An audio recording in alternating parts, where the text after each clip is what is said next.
Assalamualaikum warahmatullahi wabarakatuh.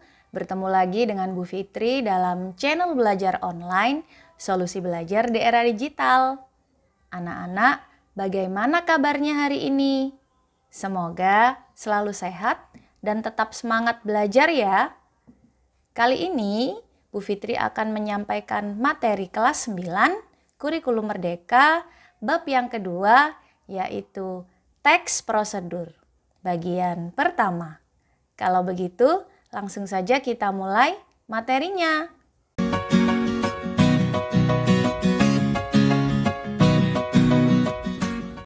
Teks prosedur bagian pertama.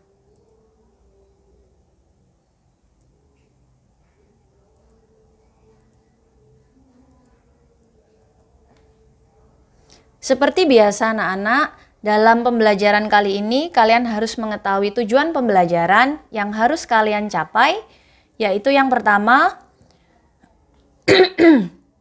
siswa dapat berlatih mengubah petikan cerpen menjadi teks prosedur.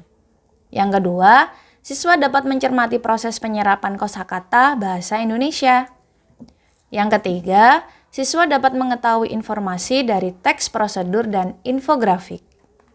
Bagaimana? Apakah kalian sudah siap untuk mencapai 3 tujuan pembelajaran kali ini? Baik, pasti bisa ya. Tahukah kamu apa yang dimaksud dengan teks prosedur? Apa tujuan teks prosedur? Dan yang ketiga, apakah teks cerpen dapat diubah menjadi teks prosedur? Yuk sama-sama kita bahas secara rinci. Tak kenal maka tak sayang, maka kita harus berkenalan dulu dengan pengertian teks prosedur. Sebenarnya ini sudah dibahas loh di kelas 7, Bu Fitri hanya mengulang ya di kelas 9 ini. Pengertian teks prosedur. Teks yang memberikan petunjuk, panduan, atau instruksi untuk melakukan sesuatu. Pengertian yang lain adalah teks yang mengajarkan pembaca mengenai cara memakai alat membuat sesuatu hal atau melakukan sebuah pekerjaan. Begitu mudah kan pengertian teks prosedur.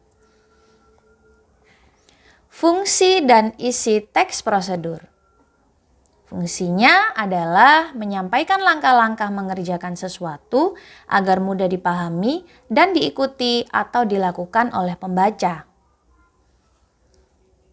Maka ketika kalian membuat sebuah teks yang membutuhkan langkah-langkah, alangkah baiknya kalian memenuhi struktur dari fungsi teks prosedur ya anak-anak. Isi teks prosedur berupa kalimat perintah, langkah pembuatan, proses melakukan sesuatu, atau cara menggunakan sesuatu yang dituliskan secara beruntun dan sistematis. Ingat, teks prosedur itu isinya adalah langkah-langkah. Maka langkah-langkah itu harus urut ya anak-anak, tidak boleh saling ditukar. Ya, harus urut dan sistematis supaya mencapai langkah-langkah yang maksimal. Dan pembaca ini dapat melakukan langkah-langkah tersebut dengan baik. Kita mulai belajar yang pertama adalah mengubah petikan cerpen menjadi teks prosedur. Kira-kira bagaimana ya caranya? Apa saja hal-hal yang harus kita perhatikan? Dan yuk kita simak. Hal-hal yang harus diperhatikan dalam mengubah petikan cerpen menjadi teks prosedur adalah yang pertama, ambillah inti dari kutipan cerpen. Kira-kira cerpen itu isinya tentang apa ya anak-anak? Atau langsung kalian cari kira-kira teks prosedurnya bagian mana ya atau sebelah mana ya yang menunjukkan atau ada kalimat yang menyebutkan langkah-langkah. Ini bisa menjadi judul teks prosedur yang akan kita buat. Ketika kita ambil intinya ya, maka kita sudah mulai bisa membuat judul. Kita ambil intinya, kira-kira dia teks prosedurnya ini memberikan langkah-langkah membuat apa atau melakukan apa. Kemudian jadikanlah langkah-langkah itu ya menjadi sebuah judul membuat apa atau cara melakukan apa. tujuan membuat inti dari kutipan cerpen atau mencari ya. Yang kedua, pastikan baca dengan teliti setiap peralatan atau bahan yang digunakan oleh tokoh. Ingat ya, struktur teks prosedur itu ada alat dan bahan ya, peralatan. Kalian pastikan alat dan bahannya itu ada ya. Kemudian setelah kalian temukan peralatan dan bahan yang digunakan oleh tokoh, ini akan menjadi bagian alat dan bahan teks prosedur kita. Itu ya, setelah judul, temukan dalam cerpen itu alat dan bahan yang digunakan oleh tokoh. Kemudian tulis. Yang ketiga, pastikan juga baca dengan teliti setiap tindakan yang dilakukan oleh tokoh. Ya, tindakannya diperhatikan, kira-kira dia pertama melakukan apa ya, yang kedua melakukan apa, dan seterusnya dia melakukan apa hingga aktivitasnya itu habis. Ini akan menjadi bagian utama dari teks prosedur atau langkah-langkah. Nah, setelah yang keempat, setelah kalian menemukan semuanya, ubahlah bagian langkah-langkah dari bentuk paragraf, kan tadi masih bentuk paragraf ya, karena dia masuk dalam teks cerpen. Ubahlah menjadi bentuk kalimat perintah, karena ciri-ciri teks prosedur dalam langkah-langkah itu adalah kalimat perintah. Jadi kumpulkan, ubah sedikit demi sedikit mulai dari judul, alat dan bahan, kalau bisa ada satuannya ya. Kalau tidak ada satuannya ya berarti alat dan bahan saja. Kemudian yang ketiga adalah langkah-langkah, dan perhatikan dalam teks cerpen itu kalimatnya masih berupa kalimat biasa ya anak-anak. Masih berupa kalimat berita yang menginformasikan. Maka ketika kalian masukkan dalam teks prosedur, harus kalian ubah menjadi kalimat perintah. Kalimat perintah itu diawali dengan kata perintah ya, biasanya dilekati dengan partikel lah atau kan. Ya, misalnya bacalah, kemudian praktikkan ya, masukkan, kemudian ambillah. Nah, itu semua adalah kata tanya yang dilekati partikel lah atau kan. Ya, atau kata perintah saja juga boleh. Kemudian jangan lupa kalimat perintah itu harus diakhiri dengan tanda seru, bukan tanda titik. Setelah jadi teksnya, maka kalian bisa baca lagi ya, kalian sunting, kalian edit, kemudian jadilah sebuah teks prosedur yang baik dan benar. Ini adalah contoh cerpen yang Bu Fitri ambil dari buku kalian ya, buku paket, judulnya Cerpen Tabu. Silakan buku paketnya bisa dibaca atau kan bisa baca dari sini dengan cara mempause ya, memberhentikan layarnya. Kira-kira dari judul teks cerpen itu mana ya yang bisa kita ambil untuk kita jadikan sebuah teks prosedur? Ini Bu Fitri ambil hanya sebagian ya. Kalian bisa lihat di sini. Ini yang menurut Bu Fitri langkah-langkah yang dilakukan oleh tokoh. Kemudian di sini sebelum langkah-langkah sih juga ada alat dan bahan yang digunakan oleh tokoh. Kemudian ada langkah-langkahnya juga. Ketika sudah dibaca anak-anak, kita ambil, kita baca dengan teliti ya.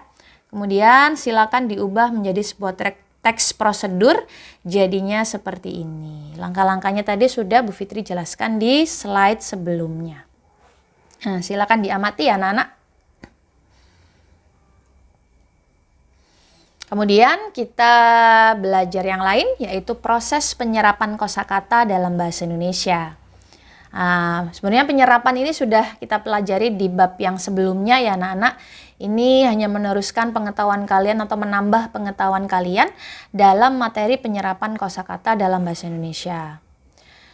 Dalam perkembangannya, bahasa Indonesia mengalami perubahan kosakata melalui penyerapan bahasa lain, misalnya bahasa Melayu, bahasa daerah, maupun bahasa asing. Proses ini terjadi melalui perdagangan, penjajahan, maupun perjalanan antar daerah. Zaman dahulu itu banyak sekali yang dilakukan oleh manusia ya anak-anak. Zaman dulu itu memang marak perdagangan, kemudian penjajahan maupun perjalanan antar daerah. Maka bahasa itu bisa tercampur, bisa bervariasi.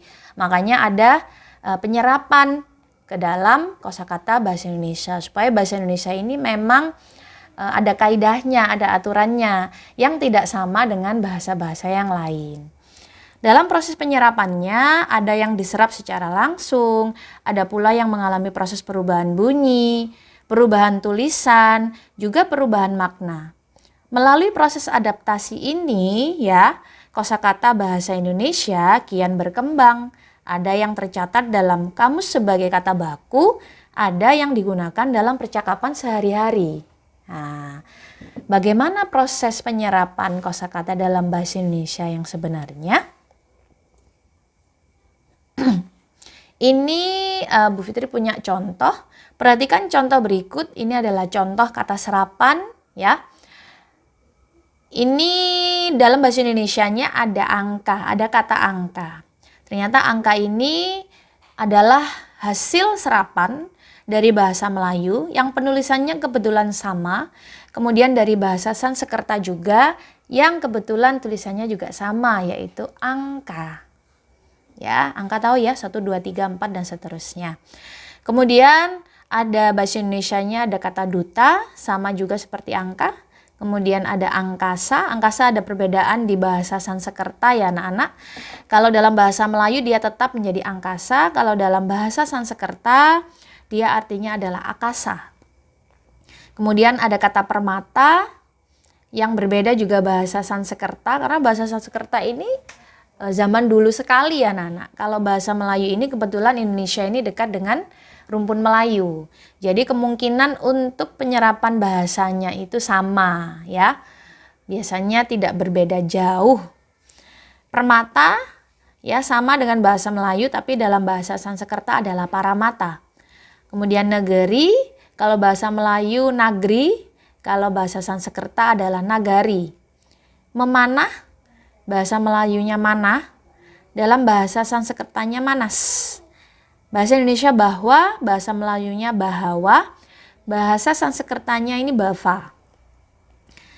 Bahasa Indonesia serigala, bahasa Melayunya serigala, tidak pakai e, dan bahasa Sanskertanya adalah ceragala. Ya. Baik, ini adalah contoh kata serapan ya bahasa Indonesia yang diambil dari variasi bahasa Melayu dan bahasa Sanskerta. Tapi kalian pakainya bahasa Indonesia yang baku aja ya. Sekarang ganti materi yaitu mencermati teks prosedur berupa infografik. Nah, infografik ini juga sudah kita pelajari di bab sebelumnya. Bu Fitri sudah jelaskan artinya ya. Ciri-cirinya sedikit, kemudian contoh dari infografik. Kita hanya mengulang saja di bab yang kedua ini.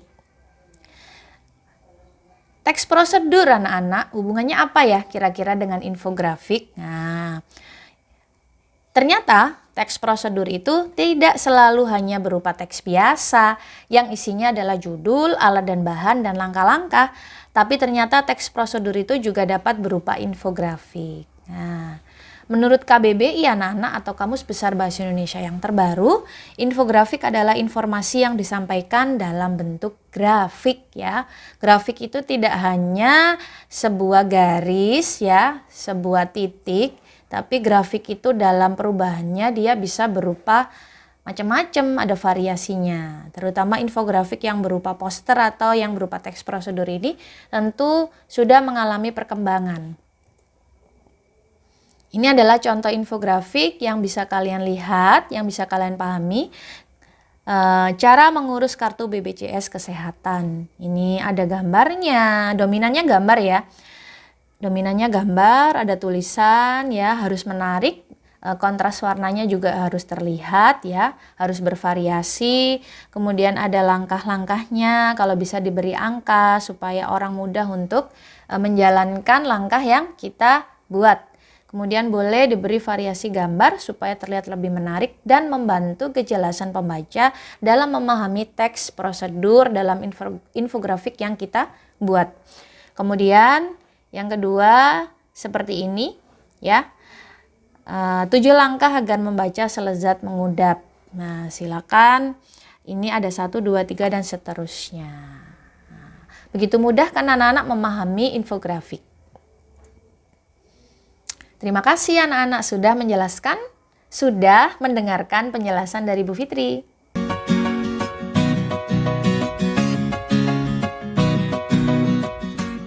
Demikian penjelasan materi teks prosedur kelas 9 bagian pertama. Kalian bisa melihat video selanjutnya untuk bagian yang kedua ya anak-anak. Bu Fitri akhiri, terima kasih sudah mendengarkan penjelasan dari Bu Fitri. Sampai bertemu di video selanjutnya. Selalu semangat belajar dan tetap sehat. Wassalamualaikum warahmatullahi wabarakatuh.